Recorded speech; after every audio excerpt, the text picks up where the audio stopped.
You are now listening to Sentinel Soundbytes. So we are live. All right, welcome back to the Sentinel Soundbytes podcast, where we are on the campus of the Alabama School of Cyber Technology and Engineering. It is exciting times. We have orientation beginning as we're recording this episode. So if you see people moving around in the background, we have some of our kiddos coming back with us. And in spirit of that, we get a chance to sit down with two of our teachers today, where we are talking about how we bake engineering into our core subjects and what that means. We're going to give both these teachers a chance to talk about what they're doing in the classroom. So without further ado, I'm going to introduce Miss Jessy Bryan and Miss Angela Pelle.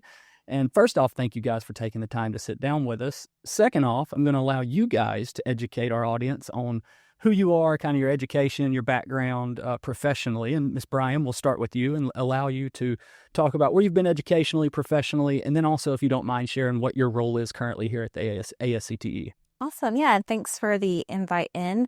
Like Mr. Bennell said, my name is Jessy Bryan. I was educated at Birmingham Southern, which a little tear here for anybody else that's educated there. The college closed just this past year. That's where I got my undergraduate degree in English with a minor in sociology.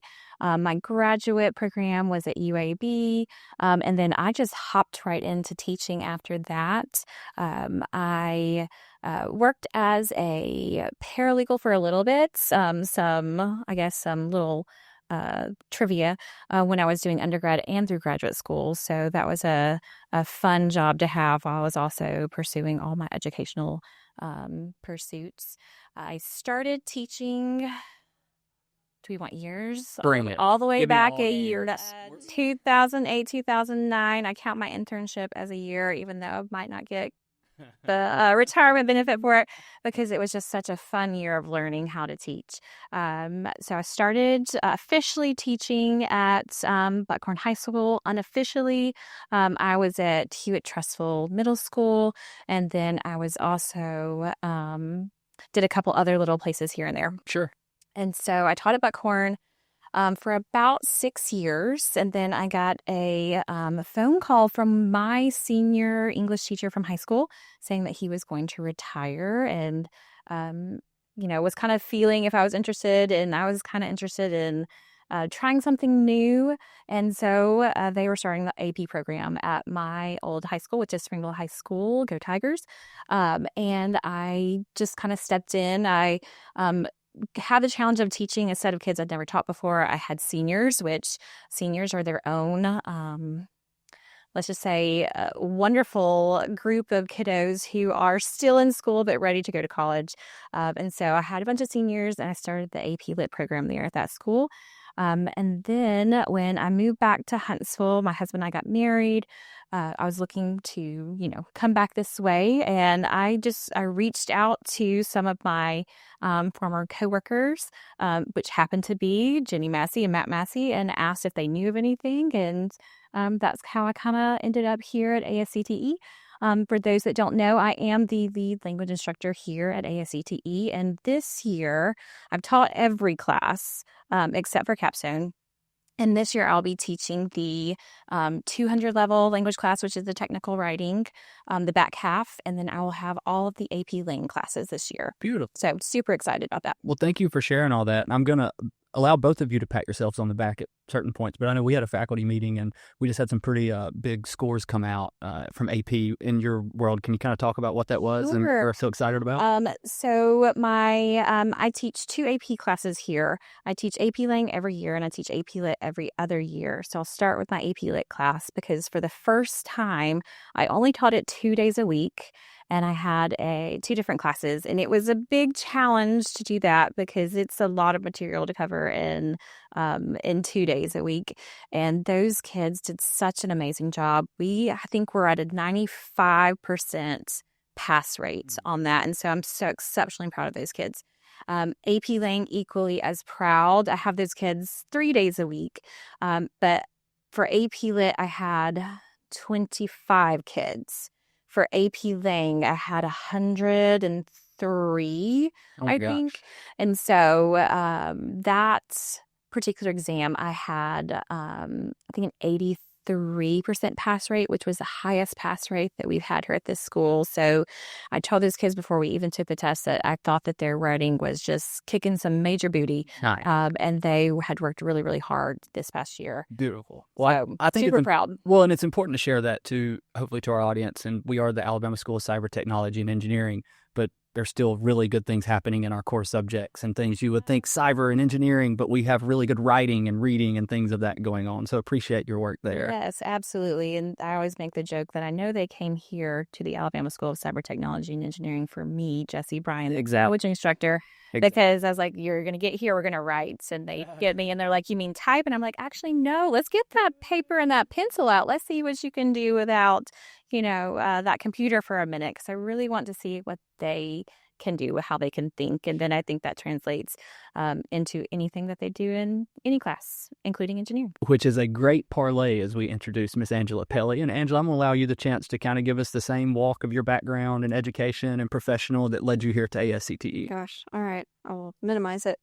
So I have my bachelor's degree from the University of Tennessee, Knoxville, in civil engineering, and I specialized in environmental engineering. And then I went to do my master's at the University of Alabama in Tuscaloosa, in environmental engineering. I was in a PhD program for many years at both of those universities. Nice. And I specialized in environmental engineering, and hydrologic simulations, like how much water is going to be in a river at any time given, like in the year.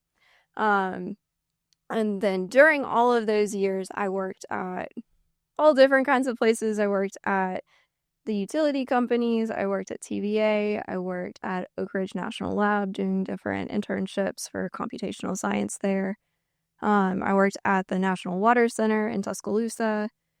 And then after I left my PhD program, I had a very interesting go from there. I worked in the nuclear world because Oak Ridge National Lab is the kind of like nuclear hub of the South. Mm-hmm. And I did some project management there because I was trying to get into like different fields of engineering.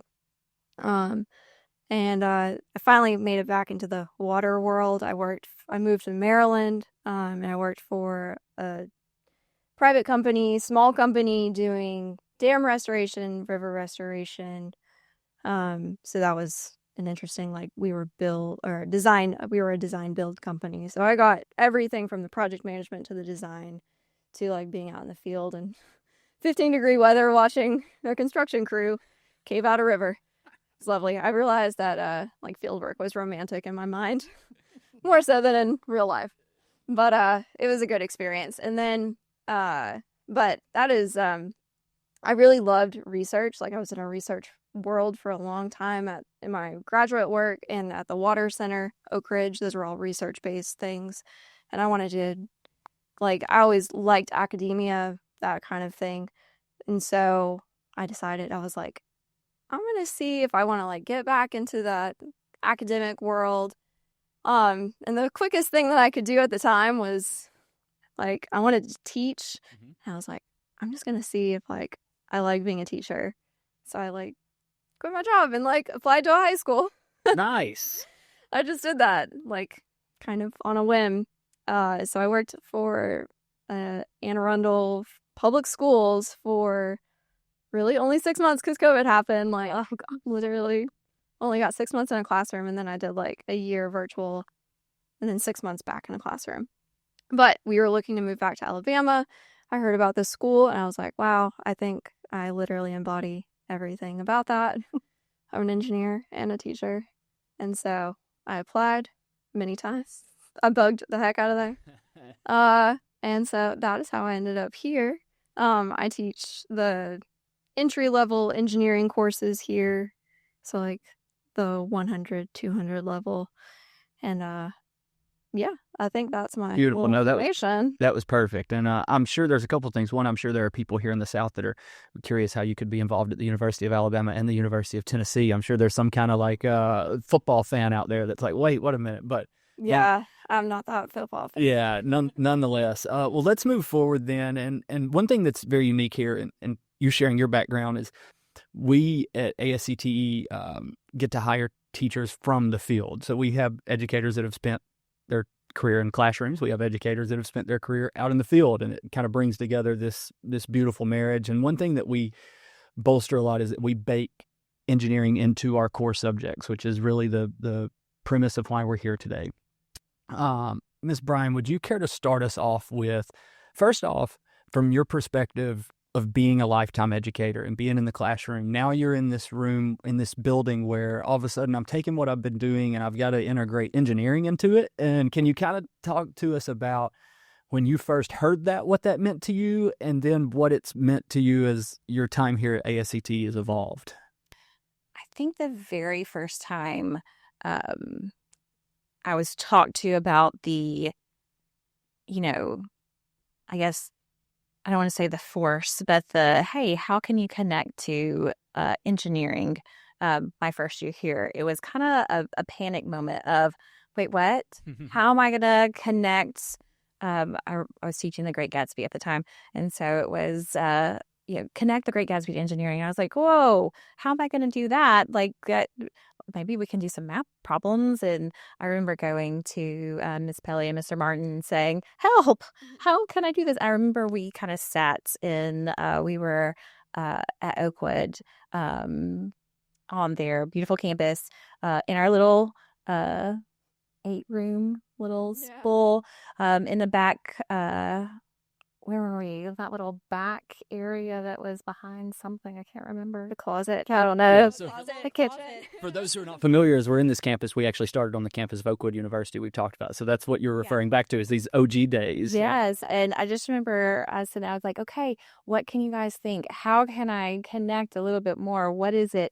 Because being from a traditional background, like that first year was a little uncertain of like what I could do to connect to engineering, because I'd never had an engineering class.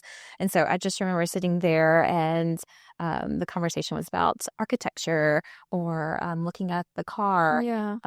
And like it kind of became like, okay, well, let me take this and think about how I can make the Great Gatsby applicable to these other classes. And what I ended up coming up with is instead of a final like true test on Gatsby, I have a big final project where they have some language arts requirements. They have to create questions. They have to write for me.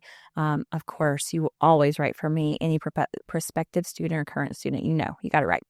But then I give them a choice.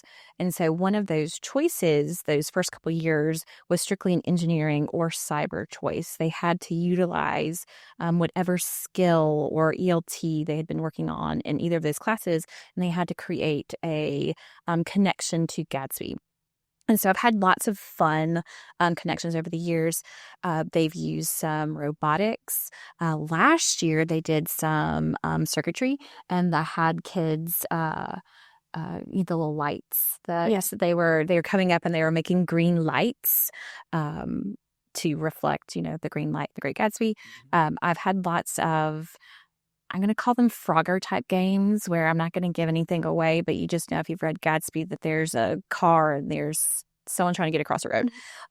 So lots of fun ways for them to utilize those skills, but do it in a language arts class in a way that fulfills the requirement for me, but shows the knowledge that they're learning. And I'm usually so impressed. And occasionally I'd have to go grab somebody. I'm like, how impressed am I with this project? Like, it looks really awesome to me and really intricate.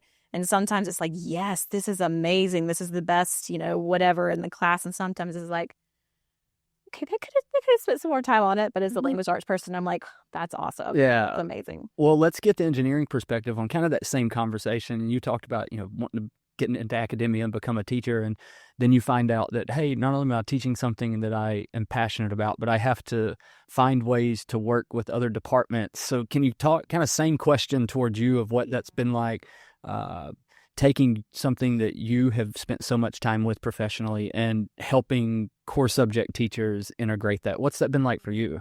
I love working with everyone, and engineering is such a broad thing. And like in our engineering courses, we try to touch every single field of engineering, which touches every other class that's in this school. So I find it just like a natural fit of like yeah, of course, in engineering, like we do circuitry, but if you've ever worked in engineering, it's a lot of paperwork too, and a lot of writing and telling people what you're going to do and why you're doing it. So, like in our course, it's been fun, and it's given us like, ideas for projects, like the windmill project with this book that they read their first year.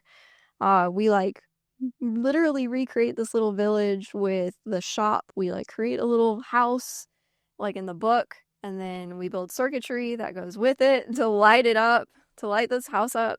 So it gives us inspiration, and I think the kids like it's better than just like creating a circuit board. Sure, you're seeing it really, like the thing you're reading Yeah, come exactly. alive. And so, and what she's referencing, and for our students, they read The Boy Who Harnessed the Wind. Miss Bryan, can you talk about kind of your piece of that and piggybacking off that, and you guys working together? So we read in our freshman level courses, The Boy Who Harnessed the Wind by William Kwakwamba, and it's all about a young boy wanting to kind of better his life, and he through some trial and error is creating a windmill. So in language class, we are reading about it, discussing, writing, and then I don't remember exactly when we started. Maybe my first year, second year. Yeah, it took us a minute to put it together. But we kind of looked for some commonalities and found that while we were reading in language class, they could be learning and working on circuitry or with the wind turbines and engineering. And so it kind of created this project where while they're reading and learning about his life, they could also be creating what he is creating or a version of it in engineering, and seeing the knowledge of what they're learning how to do in engineering and how they're talking about it and discussing about it in language class. It just, I think, gives these kids this ownership, this big knowledge of like the real world application of what we are trying to do. Because I don't think engineering or even language is like, when you get out in the real world, nothing is like just we're only doing this one thing. I think everything is so collaborative that it just makes sense to come up with projects to collaborate together. Love it. Well, I appreciate both of you sharing that. And I said that I was going to have both of you brag on yourselves or something you're doing. Miss Pelle, I saved yours till the end. You recently were named, and I am not super educated on it. So y'all talk about, you were recently named to a list of one of the top 25 women in STEM education in 2025. It was like the 25 and 25, so I might be misquoting that. Can you talk about a little bit of what that was and the recognition you got for that? I don't. You're really good at what you do, and people wanted to recognize you. Yes. I guess like this year, I've like tried to spearhead some new like initiatives to like put together our mission statement, which includes writing. So I've like worked with the language department and the cyber department. So maybe somebody got that lovely idea and nominated me for it.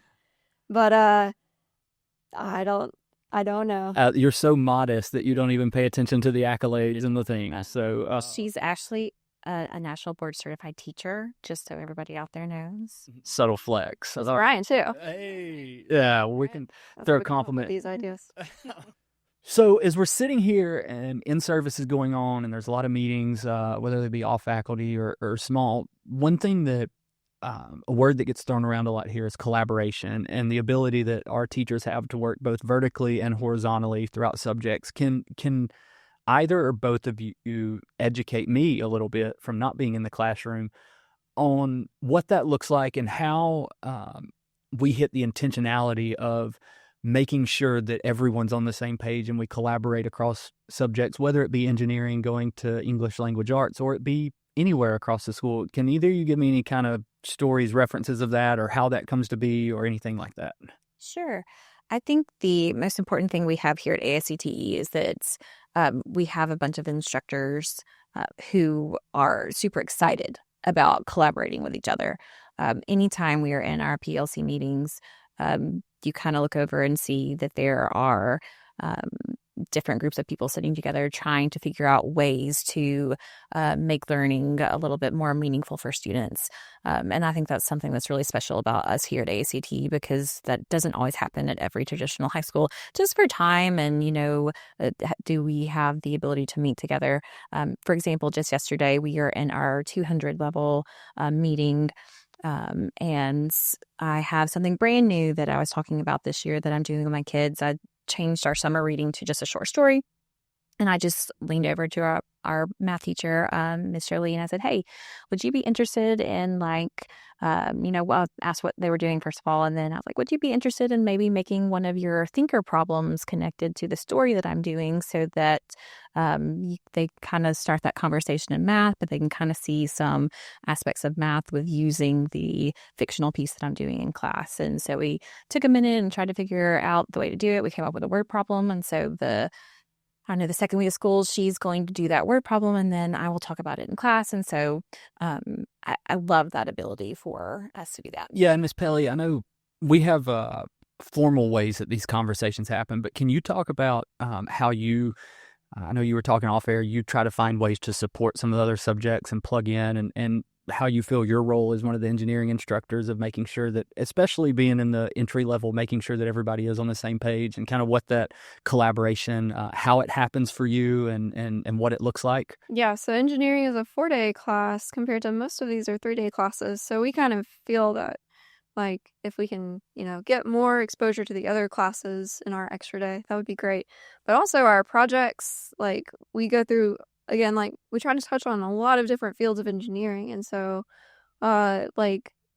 any of those have some relationship to, the other classes that they're taking. So, we'll come to a unit. I do a chemical engineering unit. So I talked to our chemistry teacher who they're taking at the time. And I'm like, what have they learned? And what can I pull into my project? And so, the circuitry unit, we don't have another circuitry class, but I'll go see if anybody's doing anything that has some kind of relationship to it. So we found the windmill thing. We could talk about the white paper a little bit. Yeah, the white where I need to come up with something to write about, and you can have a real life example of with this white paper. I don't know. Well, so in technical writing, we do a white paper, and I didn't know what that was prior to coming to this school. And so I went to our experts and I said, hey, this is what I found. How can we make it a little bit more ASCTE? And so I think it's gone through a lot of different processes. And I think even this year we're changing it to a little bit more of a, what did you call it? The engineering lifecycle report. The engineering lifecycle report. There we go. So on brand. Just the collaboration of making sure that our kids are doing things that are going to help them in the future, not just something for language class, not just something for engineering class, but something that they can take and they can use in every stage of their educational journey. Amazing. Well, ladies, I appreciate you both taking the time to be with us today. I know a lot going on. You guys are getting ready here in a couple of days. We'll have kiddos back in your classroom and doing all the things you're talking about and growing and learning. So we'll look forward to catching up soon, and just want to thank you for taking the time to sit with us now. You're so welcome. Thanks. So we are live. All right.